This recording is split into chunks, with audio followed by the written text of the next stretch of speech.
আমাদের খুব পরিচিত বাবলুদা, অনেকদিন পরে দোকানটা বড় করছেন মনে হয়। বাহ, ভালো ভালো, উন্নতি হলে ভালো লাগে দেখতে। চলে আসলাম বাবলুদার বাড়িতে, বাবলুদা কালুদির বাড়িতে। এখানে তো প্রতিমা বানাচ্ছে দেখি। সামনে কি পূজা আছে কালুদি? ও, সরস্বতী পূজার প্রতিমা হচ্ছে। বাহ, পাশে তো ইট ভাটা দেখি আবার ওয়াল দিয়ে দিছে।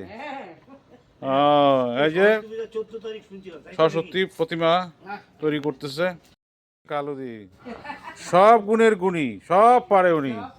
হ্যাঁ, রান্না, চাকরি, এদিকে আবার প্রতিমা বানাচ্ছে। সেই ব্যাপার, অর্ডার নাই কোনো না? কিছু কিছু অর্ডার হয়ে যায় আবার, তাই না? পূজা কবে? সরস্বতী পূজা কবে হয়? ফেব্রুয়ারির 2 তারিখ পূজা না? ও, তুমিও ভালো দেখি ঠাকুর বানাও। ভালো। হ্যাঁ, আমার ওয়াইফকে? হ্যাঁ, নিয়ে আসবো না।